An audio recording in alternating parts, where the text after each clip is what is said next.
Hey guys, welcome back to our YouTube channel. Today we bring to you gist on Yomi Fabiyi.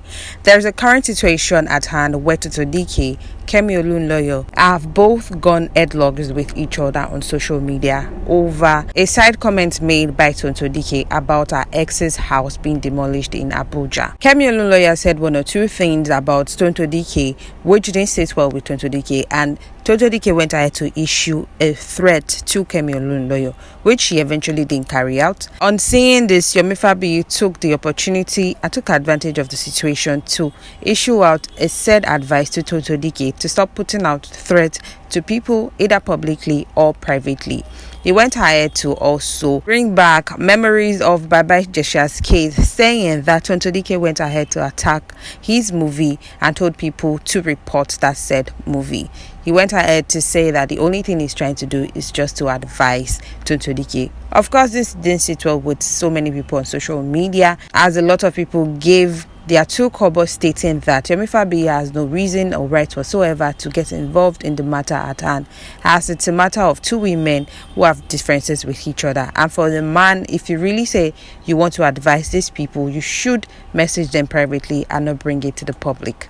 Of course, the popular blogger called Gistlover also weighed in on this and called out Yomi Fabiyi and his wife, saying that this same energy Yomi Fabiyi is using to try to advise Tonto Dikeh and weigh in on the matter. He should use the same energy to settle the matter between Lizzy Anjorin and Esabod over the issue they are still currently having on social media, calling each other out and calling each other names. Well, here is the post made by Yomi Fabiyi, which got a lot of people talking and giving a lashback at Yomi Fabiyi. He shared a picture of Tonto Dikeh and the journalist Kemi Olunloyo. Adding a caption, he said, "Tonto Dikeh, sometimes silence is golden, but in this case of you and Auntie Kemi Olunloyo, it will amount to conspiracy of silence on the path of the society. As a public figure, young people are looking and following you online and offline.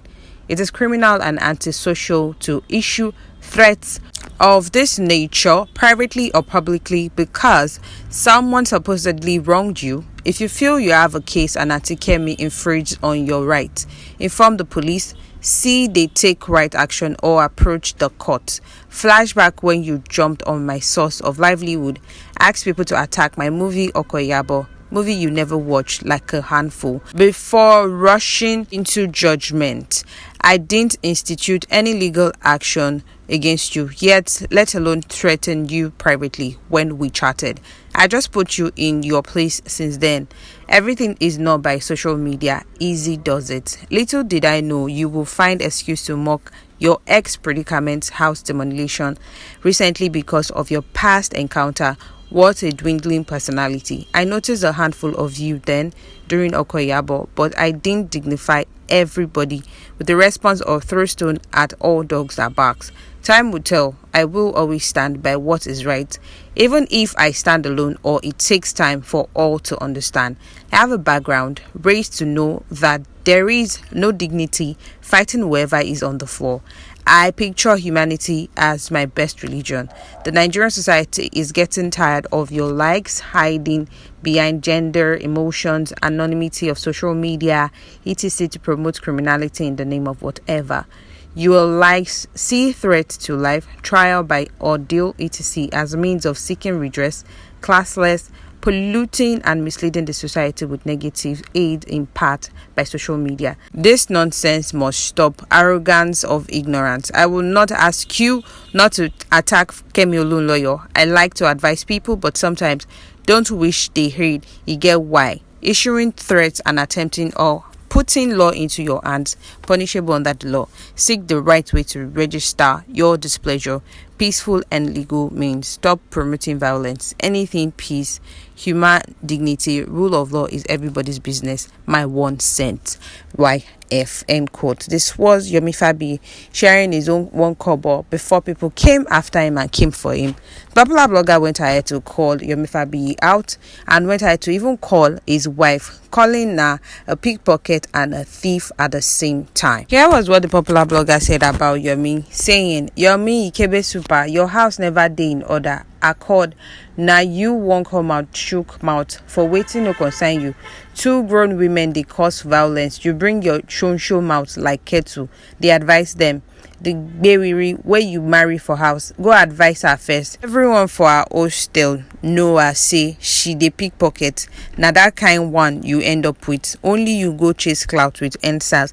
Still go back, go dey endorse politicians. Shame no go gree you post you go Tinoku birthday, go do Atenu, but shame no go gree you post. Two-faced Ikebe super, Yawo Gberiri, Oko Acquiescence, Yomi Omashe Oriburukuni. If truly you are of the public interest, truly, why you no call your bestie Lizzie to order too? Shebi she and Esabod, the journalist, they fight too.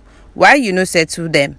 End quote. This was when the popular blogger called Gistlover out. Over the matter, Bobrisky also eventually weighed in as he was an old friend of Tonto Dikeh. And in the comment section, the comment of Grace, that is the wife of Yomi Fabiyi, was found. And a user said and called her out, saying at Grace222, pickpocket, Yusef, they laugh. On seeing this, Grace went to her Insta story and sharing that they can drag her and drag her husband, but they should please not drag her son into this. She went ahead to curse whoever tries to drag her and her son into this. Sharing this on her story, she said, and I quote, "Please, you can drag me and my husband as you want, but please, for God's sake, keep my son's name out of it, except if you wish to bury your children with your hand." Quote. She went ahead to share a screenshot of someone calling out her name and that of her son, saying, "Mommy light. Two, they put mouth, Yawo Yeyebriti Elete Pomo." This was a user in the comment section calling her out. Recalling that, few days ago, Grace posted on her story calling out Yomi Fabiyi and saying, "Please don't push me. If you don't want God to punish you, at Yomi Fabiyi." And the popular blogger called Gistlover took out time to explain one or two things about their relationship, stating that this young lady was meant to be an apprentice under Yomi Fabiyi's teaching school, but one thing led to the other, and here they are today. Eventually, Yomi responded by saying that people should not always believe everything they see online, as much as he doesn't want to tell his own side of the story. After weighing in on the matter of Tonto Dikeh and journalist Kemi Olunloyo, Yomi Fabiyi's comment section has come under fire as a lot of people came after him for bringing up the matter of the movie he produced, which was titled Okoyabo, which a lot of people flagged and said he had no right whatsoever to produce that movie and take advantage of the situation at hand back then. Well, guys, there you have it. Do not forget to like, subscribe, and drop your comment in the comment section below. Thank you. Bye.